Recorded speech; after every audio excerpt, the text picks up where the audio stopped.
Hi there, it's Erika from Royal City Nursery, and welcome to my big backyard. We had a great response to my potato planting episode last year where we planted in a container, and this year, while I'm going to do that again, there's with a slight twist. I want to introduce you to 4 new varieties of potato that we've brought in this year. Brand new to us, but they are really looking snappy.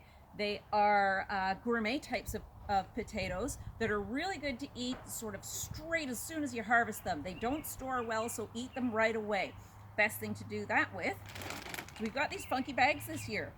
And these are the potato bags. It's a way of doing the potatoes in a container, but it's lightweight. And in addition to being the container that I had last year, they have a handy little harvesting pocket. You can actually, as the potatoes are growing, you can reach your hand in, feel around, pluck off some of the baby potatoes, and have them with your supper while the rest of the plant is still growing. So if we can have Sabrina zoom in, we're going to show you the potatoes that we have this year. This is from a Canadian company called Earth Apples, and they come packed in these nice little boxes, lots of descriptions on it, and each one comes with a handy little booklet that tells you how to plant and all sorts of really great stuff about the potatoes that you're buying. Jazzy is their top seller, and Jazzy is sort of a fist-sized potato. This is a small version of it right now. When they are maturing, they're a little bit bigger, a little bit firmer. These have been sitting around. These are the seed potatoes, and they are great for just fresh out of the harvest and straight boil it up, bake it up, straight onto your plate. Jazzy is one of the earliest season varieties. We have 2 kinds of fingerling potatoes. So these are the gourmet potatoes that are long and thin. They look fabulous on your plate. And Snowfinger is a nice early variety, very white fleshed on the inside. And Red Emily, not only is she red on the outside, lots of beautiful red eyes in here, but Emily is also red on the inside, loaded with antioxidants, loaded with lots of good nutrition that is often hard to find in a potato. The 4th one that we have is the Alaska Bloom. Again, a beautiful white flesh on the inside, gorgeous pink eyes, and sort of think as versatile as a Yukon Gold, but it doesn't store. So you can use it for everything, but eat them pretty much as soon as you harvest them. Okay, so getting started with these bags, they come 2 to a bag.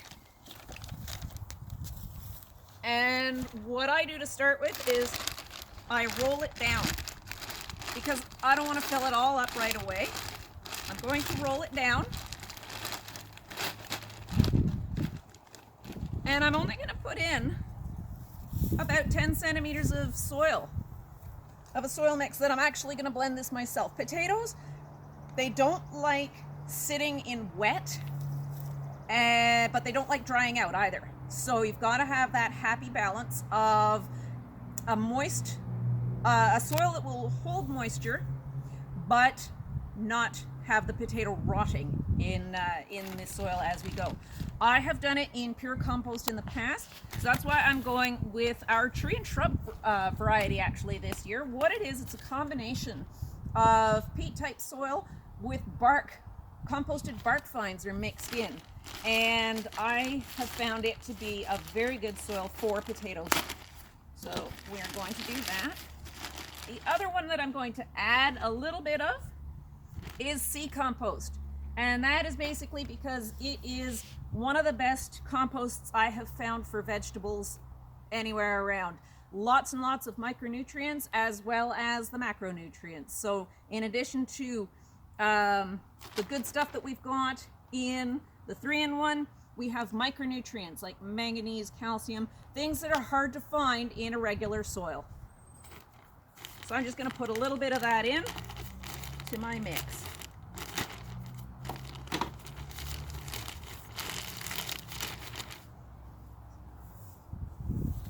Leaves will get right in there. I do have tools, I should probably use them.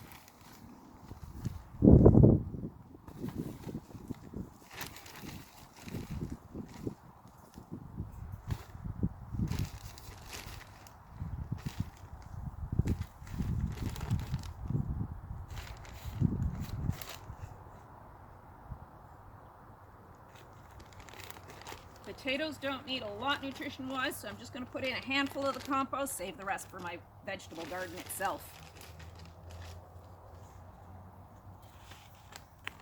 A little bit more.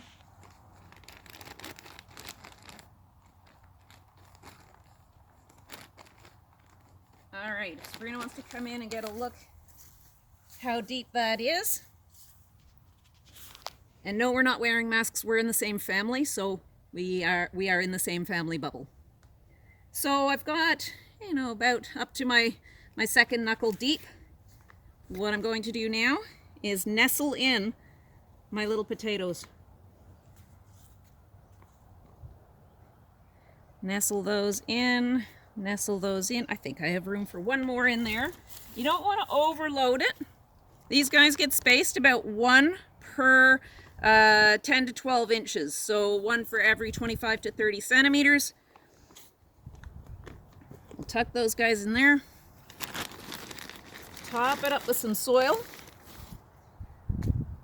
This soil is pre-moistened, so it's not dry going in, because it's really hard to start wetting a dry soil once you've already got your plants in it. So I'm just covering up all the eyes. I'll tip you over. That'll catch better. Here we are. A little more.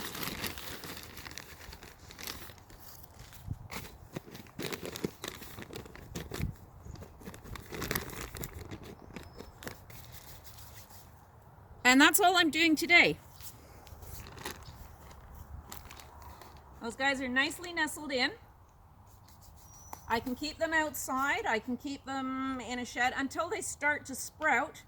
They actually don't need an awful lot they don't need the sunlight. They don't like huge fluctuations in temperatures. So I'm going to keep it near the house.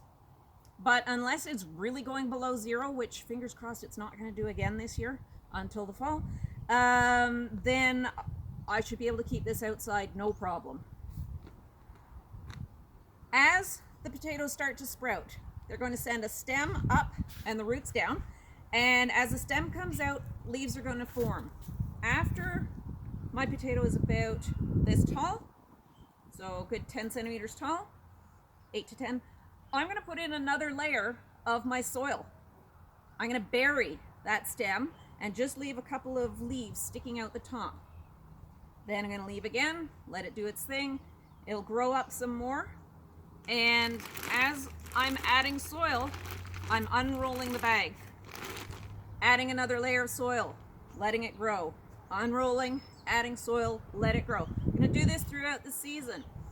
Potatoes are one of the few plants that I'm going to let you keep piling soil up along the stem.